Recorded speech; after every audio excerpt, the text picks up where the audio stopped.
మొంథా తుఫాన్ ఏపీలోని కాకినాడ వైపు ముంచుకొస్తోంది. ప్రచండ వేగంతో కదులుతూ తీరం వైపు దూసుకొస్తోంది. కాకినాడ పోర్టు తుని మధ్య మంగళవారం అర్ధరాత్రి తీరం దాటే అవకాశం ఉంది. ఈ నేపథ్యంలో ఉమ్మడి తూర్పు గోదావరి జిల్లాకు సోమ, మంగళ, బుధవారం 3 రోజుల పాటు వాతావరణ శాఖ రెడ్ అలర్ట్ జారీ చేసింది. ప్రజలంతా అప్రమత్తంగా ఉండాలని సూచించింది. అత్యవసరమైతే తప్పించి ప్రజలు ప్రయాణాలు మానుకోవాలని హెచ్చరించింది. కాకినాడ, కోనసీమ, తూర్పు గోదావరి జిల్లాల్లో కలెక్టరేట్లు, ఆర్డీఓ కార్యాలయాలు, జల వనరుల శాఖ, ట్రాన్స్కో కంట్రోల్ రూమ్లు ఏర్పాటు చేశాయి. 3 జిల్లాల కలెక్టర్లు తుఫాన్ సన్నాహక చర్యలపై వివిధ శాఖల అధికారులతో సమీక్షించారు.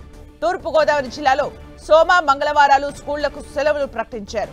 కాకినాడ బీచ్ ను ఆదివారం, సోమవారాలు మూసివేస్తామని ప్రకటించారు.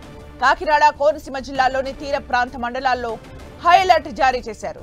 ఈ 2 జిల్లాల్లో స్కూళ్లకు సెలవులు ప్రకటించాల్సి ఉంది.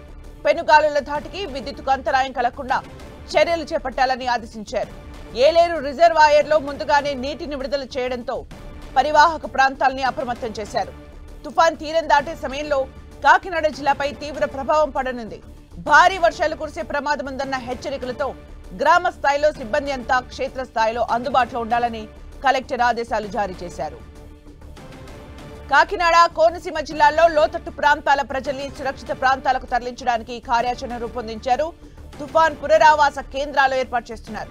నిత్యావసరాలను తగిన ప్రదేశాల్లో ఉంచేలా పౌర సరఫరాల శాఖ ఏర్పాట్లు చేస్తోంది. టెలికాం ఆపరేటర్లు సమన్వయంతో మొబైల్ టవర్ల వద్ద జనరేటర్లు ఏర్పాటు చేసి కమ్యూనికేషన్ సేవల్లో ఇబ్బందులు కలగకుండా చర్యలకు ఆదేశించారు. తుఫాన్ కాకినాడ పోర్టు తుని సమీపంలో తీరం దాటే అవకాశం ఉందని అంచనా వేస్తుండటంతో కాకినాడ యాంకరేజ్, డీప్ వాటర్ పోర్టులు అప్రమత్తమయ్యాయి. సోమవారం నుంచి 3 రోజులు అన్ని కార్గో ఎగుమతి, దిగుమతులు నిలిపివేయాలని నిర్ణయించారు. ప్రస్తుతం డీప్ వాటర్ పోర్టులో 19, యాంకరేజ్ పోర్టులో 6 నౌకలు కార్గో కోసం లంగరు వేశాయి. వీటిని సోమవారం మధ్యాహ్నం తీరం నుంచి 150 నాటికల్ మైళ్ల దూరానికి తరలించనున్నారు. పోర్టులో సోమవారం నుంచి 5వ నెంబర్ ప్రమాద హెచ్చరిక ఎగురవేయనున్నారు. గడిచిన 7 ఏళ్లలో ఇదే తొలిసారి అని అధికారులు వివరించారు. ఆగ్నేయ బంగాళాఖాతంలో శనివారం సాయంత్రానికి గంటకు 7 కిలోమీటర్ల వేగంతో వాయుగుండంగా కదులుతోంది. ఇది పశ్చిమ వాయువ్య దిశగా కదులుతూ ఇవాళ తీవ్ర వాయుగుండంగా, సోమవారం నాటికి తుఫాన్గా, మంగళవారం నాటికి తీవ్ర తుఫాన్గా బలపడనుంది. ప్రస్తుతానికి పోర్ట్ బ్లెయిర్ కు 440 కిలోమీటర్లు, విశాఖకు 970 కిలోమీటర్లు, కాకినాడకు 900 కిలోమీటర్ల దూరంలో కొనసాగుతోంది.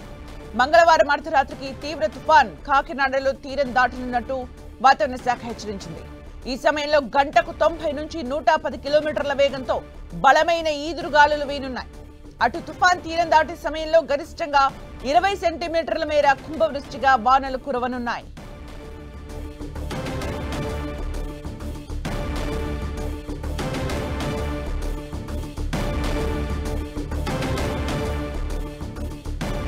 తిరుపతి నగరంలో వాన దంచి కొట్టింది. గంట సేపు భారీ వర్షం కురియడంతో రోడ్లన్నీ జలమయమయ్యాయి. డ్రైనేజీలు పొంగి పొర్లుతున్నాయి.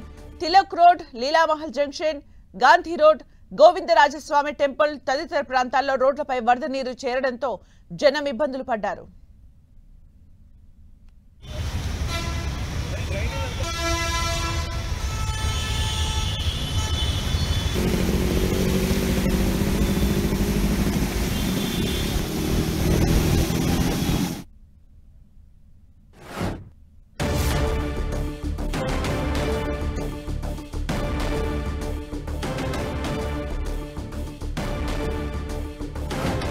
ఏపీకి మొంథా తుఫాన్ ముప్పు పొంచి ఉందన్న వాతావరణ శాఖ హెచ్చరికలతో సీఎం చంద్రబాబు అధికారులను అప్రమత్తం చేశారు. అన్ని జిల్లాల కలెక్టర్లు, ఎస్పీలు, ఇతర ఉన్నతాధికారులతో టెలికాన్ఫరెన్స్ నిర్వహించారు.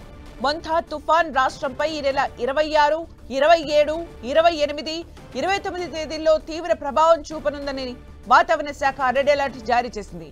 ఈ నెల 28న సాయంత్రం కాకినాడ సమీపంలో మొంథా తీవ్ర తుఫానుగా మారి తీరం దాటుతుంది. ఆ సమయంలో గంటకు 90 నుంచి 110 కిలోమీటర్ల వేగంతో గాలులు వీచే అవకాశం ఉండటంతో ముందు జాగ్రత్త చర్యలు తీసుకోవాలని అధికారులకు సీఎం సూచించారు. వరదలతో ఎటువంటి ఆస్తి, ప్రాణ నష్టం వాటిల్లకుండా చర్యలు చేపట్టాలని కలెక్టర్లకు ఆదేశించారు. ఎన్డీఆర్ఎఫ్, ఎస్డీఆర్ఎఫ్ బృందాలను ముందుగానే సిద్ధం చేయాలన్నారు.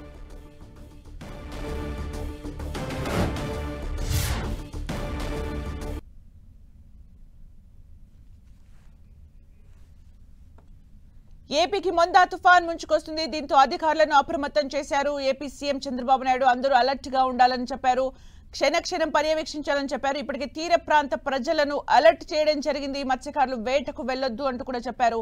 మంగళవారం తీవ్ర రూపం దాల్చిన నేపథ్యంలో ఆ సమయంలో అప్రమత్తంగా ఉండాలంటూ కూడా హెచ్చరికలు జారీ చేశారు. ఇక విద్యుత్ సరఫరాపైన ఎలాంటి ఎఫెక్ట్ పడకుండా కూడా అధికారుల్ని అప్రమత్తం చేశారు. మొందా తుఫాన్ పై ఉన్నతాధికారులతో సీఎం చంద్రబాబు టెలికాన్ఫరెన్స్ నిర్వహించారు.